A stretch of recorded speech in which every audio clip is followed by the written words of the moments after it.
किसान और पुलिस आमने सामने हुए, क्या कहना उसके बारे में आपका? जय हिंद। मैं Manidev Chaturvedi, retired BSF, Banaras Ghazipur border से। ये सरकार निश्चित रूप से किसानों, मजदूरों, शोषितों, वंचितों के खिलाफ है। आप जिस तरह से देख रहे हैं किसान आंदोलन को कुचला जा रहा है, जिस तरह से 6 महीने लगभग होने वाले हैं और सरकार जिस तरह से चुप है, एक शब्द नहीं, उसकी सिकन तक नहीं है चेहरे पर। जो कि मोदी जी सबका साथ सबका विकास की बात करते थे, उनके चेहरे पे सिकन नहीं है। अमेरिका में अगर एक दंगा हो तो ट्वीट दिख जाता है, लेकिन 300 किसानों की शहादत, सर्दियों में ठुठुरते रहे 70-80 साल के बूढ़े, बड़े बच्चे, महिलाएं, गर्मियों में, बरसातों में, कोई सिकन कहीं है? तो क्या अब यही काम रह गया कि एक सीएम का प्रोग्राम हो रहा है और आप उसका विरोध कर रहे हैं? जी, हमें मौलिक अधिकार है कि अगर हमारे अधिकारों को हनन होता है तो अहिंसात्मक रूप से हम अपनी बात सरकार के समक्ष आंदोलनों के रूप में, प्रदर्शन के रूप में करें। लेकिन इस सरकार का फर्ज नहीं बनता है कि हमें सरकार कुचल दे, हम पे लाठी चार्ज करे, हम पे गोलियां चलाएं। जिस तरह से बर्ताव कर रही है, कहीं ना कहीं तानाशाहीपूर्ण रवैया है। यहाँ तो हिटलर, मुसोलिनी, किम जोंग आदि झूठे साबित हो रहे हैं।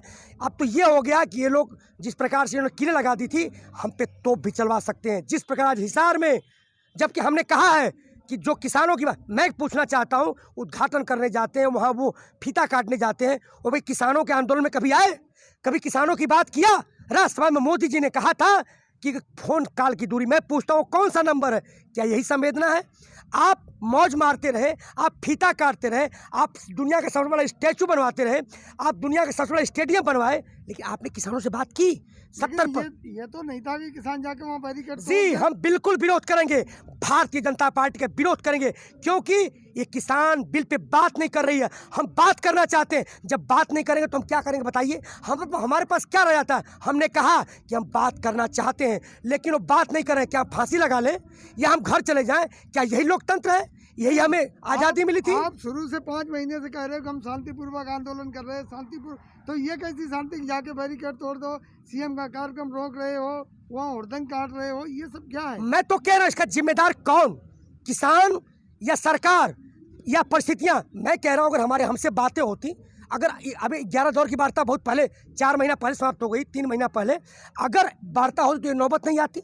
हम हो सकता कोई रिजल्ट निकलता है, और निकलेगा हाल बातचीत से ही निकलेगा। देखना देशवासियों, निकलेगा, ऐसा भी जानते हैं। तो अब बातचीत क्यों नहीं करते? बातचीत आप पाकिस्तान से बात करना चाहते हैं, चाइना से बात करने के लिए तैयार हैं, लेकिन हिंदुस्तानी से बात नहीं कर रहे हैं, तो ये क्या है? What is this? निश्चित रूप से ये तानाशाहीपूर्ण रवैया है और सरकार घबराई हुई है, कुचलने का प्रयास कर रही है, सब कुछ को रोक देना चाहती है, हमारी लाशों पर बैठकर ये राज करना चाहती है। हम इस भारतीय जनता पार्टी का, जब तक हम तो कहते हैं कि हमसे बातचीत करें, जब तक हमसे बातचीत नहीं करेगी तब तक हम यही जो अहिंसात्मक, हम पैदल मार्च करेंगे, हम उनके कारवां को रोकेंगे, हम उनके सामने आएंगे, हम उतरने नहीं देंगे, हम उनका विरोध करेंगे। आज भी हमने निहत्थे होकर के, हमारे पास कुछ नहीं था, हम निहत्थे होकर विरोध करते, लेकिन पुलिस किसकी?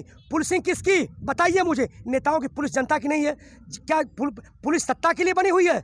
जनता पे कुछ भी होता है, ये कैसा भी आर्डर देते हैं उनका पालन किया जाता है। सत्ता के हाथ में पुलिस होती है।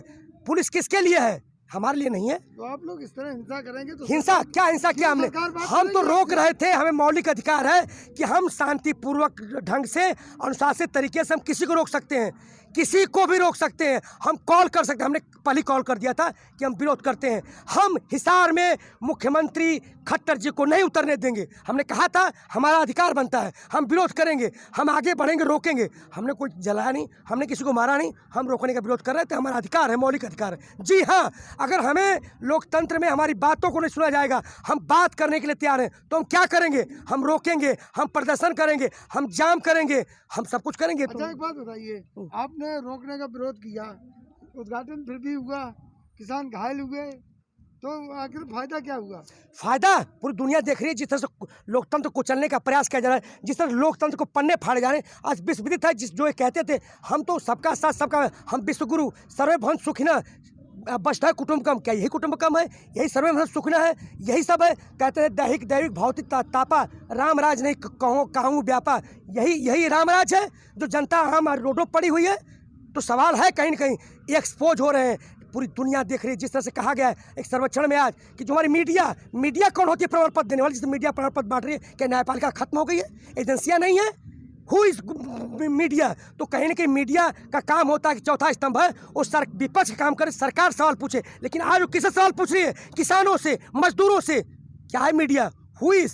तो निश्चित रूप से सब आजकल एकदम सब कुछ नियत है, एकदम पूरे घेरे हुए। जो सरकार दिखाना चाहती है वही गोदी मीडिया दिखा रही है और पूरे देश को लुंज पुंज कर रही है। इसीलिए विश्व के मीडिया ने जो सर्वेक्षण उसमें कहा है कि सबसे ज़्यादा अगर फेक मीडिया को चलाता है तो हिंदुस्तान का मीडिया, ये कलंक है। चतुर्वेदी जी, ये कहा जा रहा है कि आंदोलनकारी ना होके कि हिंसा ही हो गए, हिंसा पर उतर आए, तो कब तक हिंसा करोगे आप? ये प्रमाण पत्र देना क्यों? क्या हम उनकी नीतियों का विरोध कर देशद्रोही हैं, राजद्रोही हैं?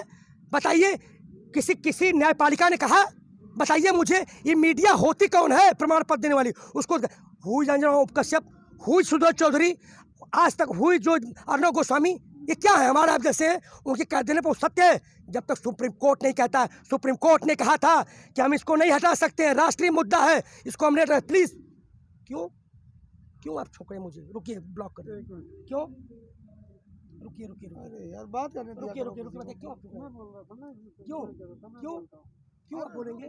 तो आज जो आपके इतने किसान लोग घायल हुए, 200 से करीब ज़्यादा किसान घायल हो गए, उन किसान भाइयों के लिए आप क्या कहेंगे? जी बिल्कुल, पूरी हमदर्दी है, पूरे देश को हमदर्दी है। हमारे किसान भाई आज लहू देश के लिए बहा रहे हैं, एक दशा और दिशा तैयार कर रहे हैं। हिंदुस्तान आज़ाद तो, लेकिन 1947 में कौन आज़ाद हुआ? शहर। आज गांव आज़ाद नहीं हुआ। आज गांव जो 70% आबादी है आज भी जकड़ी हुई है जंजीरों में। उनको आज़ादी दिलाने के लिए अगर किसान भाई अगर वहाँ पे मर रहे हैं, उनके घायल हो रहे हैं, तो पूरी उनकी संवेदना, पूरी हमदर्दी है। हम उनके लिए आगे बढ़ेंगे और उनके लिए जो भी करना होगा, यहाँ भी जाम करना होगा, यहाँ भी जाम करेंगे, दिल्ली भी विरोध करेंगे, दिल्ली को भी घेरेंगे, संसद को भी घेरेंगे, जरूरत पड़ी तो। चतुर्वेदी, ये अक्सर आंदोलनों में ये होता है, जब कोई ऐसा प्रदर्शन होता है तो नेता लोग जो होते हैं, जिम्मेदार लोग होते हैं, पीछे हो जाते हैं, आम पब्लिक को आगे कर दिया जाता है, और वही आम पब्लिक घायल होती है, वही लाठी खाती, वही आंसू गैस। क्या आप लोग भी ऐसे ही करते हैं? जी, सबसे बड़ी चीज, इस आंदोलन में कोई नेता नहीं है, कोई नेता नहीं है, सब अपने आप में नेता है। हर आदमी सरदार भगत सिंह, हर टिकट है।